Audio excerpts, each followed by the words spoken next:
6 March 1944. The air over Berlin's approaches is hard and silver. A river of B-17 seconds and B-24 seconds runs straight at the city.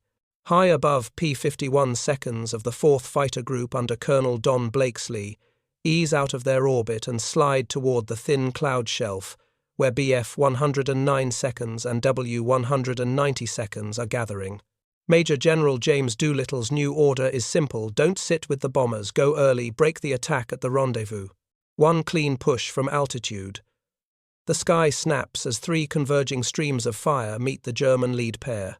The formation's guide aircraft bursts apart, radio calls stutter into static, and the remaining elements wobble without a hand on the tiller. The 357th Fighter Group knifes in from the flank, cutting the approach lane like a saw. A few German fighters try to claw another 100 meters to preserve a massed dive, but the Mustang's bounce closes that door before it opens. Lead down, shift left, 2 high bounce, the escorts' voices are clipped and cold. A BF-109 skates along the cloud edge, hunting a shot, and a Debden section drops through it like a hammer. Sparks shear across the canopy. The fuselage kinks, and the wreck tumbles into the dark pines along the Havel. To the north, another cluster tries a wide loop. Before they can dress ranks, a second cap element is in their faces, forcing drop tanks away and shoving them into the lower cloud. Below, the bomber stream keeps time like a clock. No cheers. Just the thin smell of hot oil in oxygen masks the dry rattle of metal at high speed and quiet contrails falling earthward. The air in front of the heavies widens by a beat, scrubbed clean as if someone swept the sky. Then the heavy silence arrives, filling the space where a minute ago a massed strike was meant to begin. In early March 1944, the target Berlin push hits full stride. Streams of B-17 seconds and B-24 seconds cross Brandenburg on every clear day with a double. Germany still carries one last confidence. Fuel is short and veteran pilots are fewer, but the script seems intact. Ground controllers and radar gather units to the right gate. An ace-led Schwarm takes Po. The Americans see the same window and a different way to use it. The Mustang's reach, altitude, performance, and speed retention let escorts seize that airspace first and turn from shield to blade.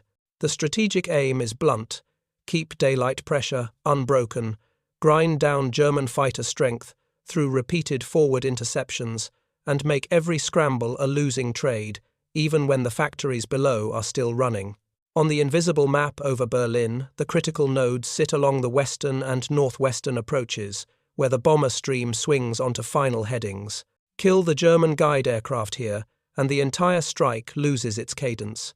Sections without a leader talk over one another, miss their merge and arrive late or scattered. The corridor ahead of the heavies stays open.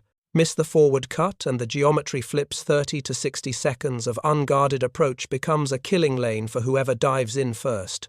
Both sides wager on time. If the United States fails to shatter the massed dive before the gate bomber losses rise, mission tempo slackens and the campaign stretches.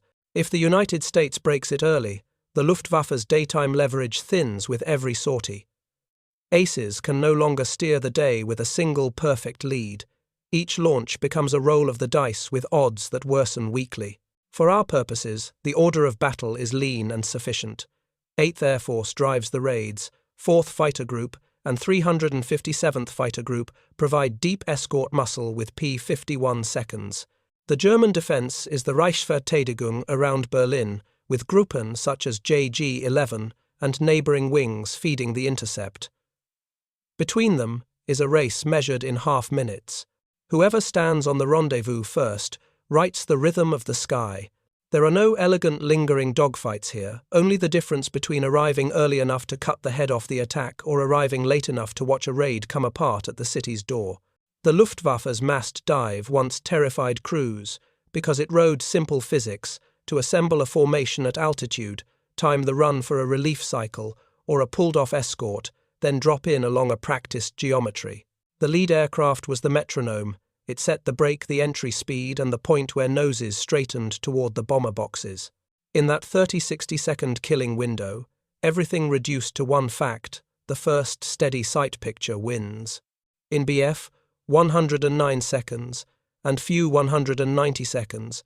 If the rhythm stayed intact, a pilot could touch fire, slip into cloud, and climb to set the next attack. The limits of that script were just as stark. It depended absolutely on the guide ship and on a window so narrow that half a minute meant success or waste. Kill the metronome at the front, and radio traffic collapses into shreds, overlapping fragments of now and wait with no one calling the turn-in. The second element usually pulls early, the third pulls late. Spacing opens angles, diverge, and the neatly timed entry dissolves into singles. Fuel and pilot stamina cut the other edge. Holding altitude to wait for a handover in the escort burns energy, so when the moment comes to roll from 20 to 25,000 feet, many formations are short. A few knots, they need to 10, keep the reticle still in the dive. Miss by 30 seconds, and the heavies are already in a clean corridor. Air the intercept was meant to own has been swept open. The American change attacks those two weak points head-on. Mustangs sit on the rendezvous like a mesh you can't see, waiting for the instant the German formation has just finished, dressing ranks, eyes, hands, and radios busy with alignment rather than target search. The order is short, high cover, keeps a step of altitude, reads the vector of the inbound group, then bounces so that the crossing happens before noses can drop into the bomber lane. In the cockpit, when it is done properly, the moment feels the same every time. At 400 plus miles an hour you lock on the lead ship, the sight picture stops drifting for 3 to 5 seconds.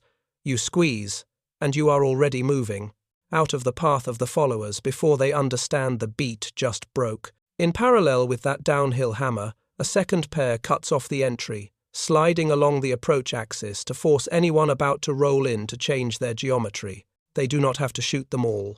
They only have to bend the line, push the attacker a few degrees off his optimum, and the gold seconds are gone. After the first strike, the American section relocates by rote climb. 1,000 or 2 drift left or right to open a new angle, keep radio calls to a minimum. The entire motion feels like a production line approach: fire, separate, regain, height shift, be ready to repeat. When the German lead breaks apart, the chain reaction is immediate. Followers who relied on now turn in, have to estimate on the fly. 2 pulls early, 3 pulls late. Longitudinal spacing opens fire lanes cross, and what should have been a single heavy chord becomes scattered notes. At those speeds, 1 degree of error is enough to send the reticle walking, and a burst becomes sparks, shaving along a tailplane rather than the hard punch that caves a wing root. Bombers still take hits, but the box does not rip open. A second engagement confirms this is not a fluke. After the first cut, another German group tries to slide around the cloud edge to the north, betting the escort has drifted off station. High cover rebuilds the step in 2 minutes, reads the attempt in contrails and sun angles, and drops again. The pattern does not change, the priority is the guide ship. When the metronome loses a wing, the rest, still lethal in principle, have to choose between diving into cloud to live or pressing a broken approach with eyes and hands out of sync. Most throw the tanks, disappear into the lower deck, and reappear too late to matter. Translate the numbers into survival, and the key is not horsepower or an armor figure. It is who wins the first steady sight picture in the 15 to 20 seconds that define the fight. The Mustang has the reach to be in the right place, the speed retention to avoid running out of energy at the bottom of the bounce, and a standing instruction not to chase the kill deep, but to rebuild the tier quickly, a literal schedule. The Luftwaffe, once its rhythm is broken, loses the one advantage it kept: simultaneity. What began as a chorus reverts to solos, and the air in front of the bomber stream opens like a floor freshly swept. This is not luck. It is a schedule you can fly. A thin cloud shelf clings to the northwestern approaches to Berlin, the thermometer far below, freezing the airspeed needle trembling at the number where wind becomes wire. In a Bf 109 cockpit, the canopy has just been wiped with a glove, the dry bite of oxygen mixing with the lingering smell of gun oil from a test burst. The formation is dressed wingtips, steady noses, canted half a degree, awaiting the call.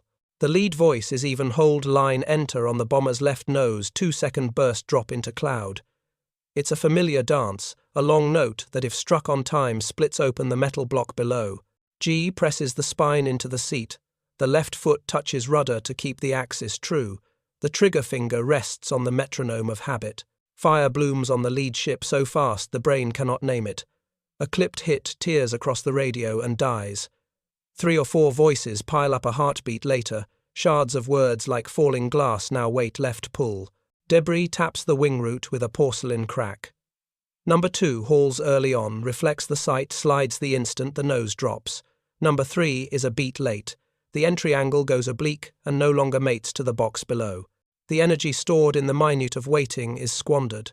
The finger poised for a steady circle finds air. The 2 golden seconds are gone. The oil light jitters, the wind's pitch climbs as the nose is wrenched offline. A curse goes dry into the mask. Survival arrives as instinct jettison the tank, shove the nose into the overcast, get out of a sky that has become shears bright with silver wings roaming above. A tier higher, with the sun at their backs, a pair of P-51 seconds holds the exact altitude step over the rendezvous. They have read the inbound group's vector for half an hour by contrails and shadow, and now there is only one task move from correct to exact. The radio cut is knife-clean lead downshift, left 2 high bounce. No jokes, no long lines. The wing leader cages the guide ship and the signature feeling arrives. The world stops drifting for 3 full breaths. The enemy's outline sits inside the circle as if pinned by a safety needle. The short burst leaves the guns and makes a mosquito hum through the airframe. A fire stripe snaps out the conductor, breaks in 2, the tail kinks like a folded paper hinge. There is no lingering to watch. The hand pulls just enough to clear the path of any follower. The wing quivers in the slipstream. The hot oil smell threads through the mask. Eyes flick to the fuel gauge the way one clocks a punch card. Below, another German cluster edges out of the cloud rim, trying to reset a formation and swing north for a new gate. They have spent a few hundred meters of energy in the last climb, but they are betting the escort has slid off station after the initial cut. Above them, the relief pair rebuilds the tier in 2 minutes, slides laterally to open a new angle, and drops at the precise syllable after someone says, "Hold line." The priority is unchanged, kill the timekeeper. A short burst, a kick through the spar, and the opposing radio turns to tangled string again. The rest can still kill in principle, but they cannot kill together. Back in the German cockpit, cold sweat finds the wrist inside the glove, though the air outside would freeze a breath. Sun blazes along the canopy arch, forcing one eye to squint. A wingman asks for a vector home. Another pants through damage on the left panel. The pilot glances at the airspeed, and it is no longer the number that steadies the reticle. The cherished phrase "mast dive" dissolves on the glass. A slight shudder runs through the frame at the edge of turbulence, and then everyone pushes down, vanishing into the lower deck like fish slipping into silted water. They have not surrendered. They simply cannot do the thing they believe is the right thing. On the American side, the cadence stays stamped into the air, target burning. Shift left. Watch high 2 o'clock. No cheers. A fresh element peels to watch the approach lane, where the flak belt is beginning to stand like a jagged wall. The altimeter ticks back to the checklist number. The engine holds a smooth, heavy chant. Hands touch switches. Eyes comb the sector in barcode slices. A fallen enemy is not chased into the weeds. The tier is rebuilt, ready for the next contact. If the interceptors gather at another gate, the laced net comes down again without a name. A micro-engagement repeats the pattern. A group tries to shadow the Havel tree line, using ground shadow to buy a few hundred meters before cutting toward the corridor. High cover is waiting half a breath early and drops on the guide. The rest, minus their clock, skid left and right like someone waking in a dark room and groping for a door that used to be there. They still have guns. They still have airplanes. The sky simply no longer permits a chorus. The bomber stream below keeps time. AB-17 loses a plexiglass pane to a stray burst. A thin white thread of smoke lifts and is whipped away. No one stares. No one tells a story. The metal tremor, the hot oil scent, the clipped radio, the hammer-short commands. As the last cloud line slides aft, the air ahead opens into a clean floor, not because a charm was spent, but because the steps were taken in the right order for the right duration at the right moment. They don't panic and they don't celebrate. They run the procedure and the sky yields to it. The new regimen needs no slogans, only the right steps repeated long enough to turn habit into environment. Escort pilots learn to think in shifts, arrive half a beat early, strike the timekeeper, leave the fire lane on schedule, rebuild the height tier before the enemy can breathe. They measure success not in stories, but in the clean space ahead of the bomber noses and a clock that never slips. Each downhill pass is as quiet as a power hammer. Each pull-up is a crane lifting stock back onto a line. When one link falters, the next flows into place to keep the rhythm. Initiative is not a shout, it is a wall calendar. Across the sky, the other side is pressed into the role of curator, forced to weigh each person and airframe like a rare piece. A veteran who falls cannot be replaced by a functional duplicate tomorrow. A fine airframe in the shop does not return in time for the next turn. Frugality eats the attack tempo every minute. Waiting on the cloud shelf to catch the right gate bleeds energy, and every late assembly forces a choice between exiting or diving in with a bad angle. Once the chorus breaks, scattered ambushes only fatten the loss column. The margin is not a single number. It is the way an organization turns numbers into outcomes. The Mustang's speed, retention, reach, and ceiling are raw materials. What decides the day is how those traits plug into the cycle high cover locks. The rendezvous middle cover cuts the approach. Low cover patches the roof over the stream, all of it rotating on fuel clocks. Likewise, the skill of an ace is ore. Without fuel spares and a replacement tempo fast enough, the ore goes under glass, admired more than used. The sky answers accountants before orators. Wherever risk can be purchased with reserves, the beat is cut. Wherever risk accumulates by sortie, retreat follows. From the ground, the difference shows in how the heavies move. When the gate is swept on time, the bomber river runs like a train that never halts on the main. Flak can rise like jagged rock, but there is no sudden break of a massed strike overhead. When the gate is not swept, the air becomes a choke point. Urgent radio diagonal slashes into the flanks, shattered plexiglass hold skins, a mission clock that wobbles. Two parallel worlds divided by who owns the half-minute in front of the city door. In the end, no legend survives a well-run routine. A massed dive can blaze on a chart for a day, but if every clear day it is cut at the same time and place it goes, mute the way old habits always do. People will remember a few names and a few spectacular falls. What decides the ledger are launch schedules, short checklists, the times you did not chase deep, the times you climbed back to the mark. Victory smells like hot oil, trembles like metal under load, and shows itself as an empty lane in front of the bombers, silence with enough weight to stand as the only conclusion required. America flew its escort like a factory shift. Germany guarded each ace and each airframe like a relic in a glass case. The massed dive will always punch through the escort was the easiest sentence to say on Berlin's cloud shelf in early March 1944 until the cap arrived half a minute early. At the western gate where BF 109 seconds and FW 190 seconds had just finished dressing ranks, the timekeeper went down in the first burst. The break was cold and short. The radio shattered into fragments. Number 2 pulled early, number 3 pulled late, longitudinal spacing opened, and the approach angles no longer fit the bomber corridor. The chorus collapsed into single notes that did nothing against a heavy stream, keeping time like a clock. At cockpit distance, the phase change was unmistakable. A minute earlier, the script felt familiar finger on the trigger eye, waiting for the sight to stop drifting. A second later came a hollow where the anchor used to be, no one calling a clean turn in no spare knots to roll the nose smoothly.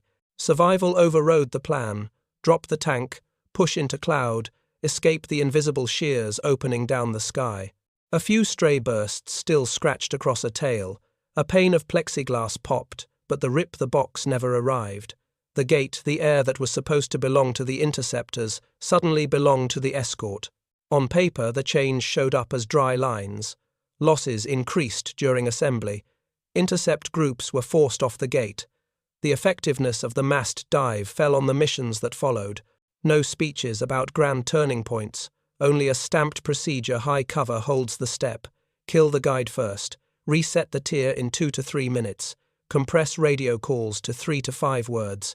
The escort stops sitting with the bombers, goes forward to break the rhythm, then comes back to roof the corridor on fuel time. Once, then again, each time replaying the same picture, the conductor falls before the orchestra can begin. German behavior tilted toward self-preservation. They avoided gates known to have cap-edged along terrain, searched for low cloud, and prioritized disengagement once the timekeeper was gone, instead of forcing the massed dive at any cost. Ambushes from undercast still killed a single airplane now and then, and flak near the target still bent trajectories. But those were edge effects against the original intent: drive a spike into the bomber box and split the column. When the gate was swept clean on schedule, the intent became unreliable. The measurable signs left in the narrative, rather than set in a table, were enough to sketch the break. Seconds from the bounce to the guide catching fire shrank to a single breath. The number of German clusters pushed off the gate rose after each cap cycle. The share of bombers holding formation through the corridor climbed in the following week compared with the period when escort hugged tight. More important than any number was the feel of the air, a clean lane in front of the heavies that lasted exactly as long as needed to slip through the choke point, while the late interceptors were reduced to chasing a shadow.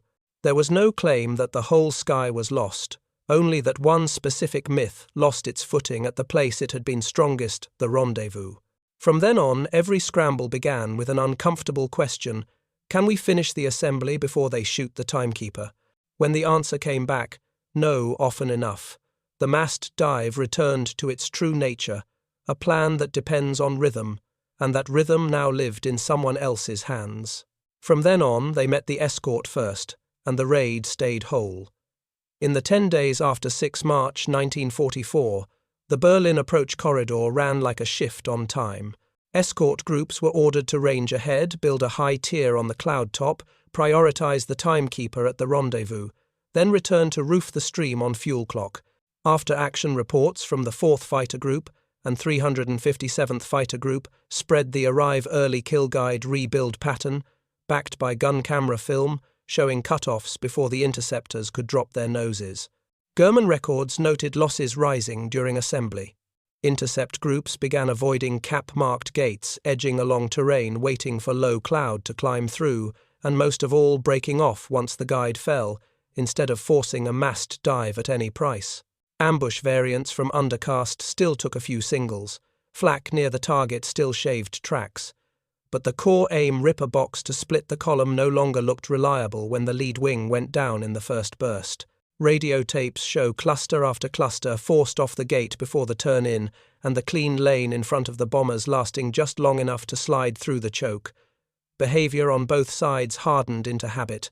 Escorts kept radio to 3 to 5 word cuts, rebuilt the high tier in 2 to 3 minutes, and did not chase deep into the flak belt. The Germans, long reliant on a handful of conductors, had to split smaller shift times or hunt for side doors, accepting single kills instead of a chorus. Fear of the massed dive on the American side became a procedure you could fly. Daytime deterrence on the German side became a burden of preservation. Seconds from bounce to the timekeeper catching fire shrank to a breath. More intercept clusters were pushed off the gate each cap cycle. A higher share of bomber boxes held formation through the corridor than in the period when escort stayed glued. No grand claims about turning the war, only this. One myth was broken at the rendezvous, the place it had been strongest. They met the escort first and the raid stayed whole.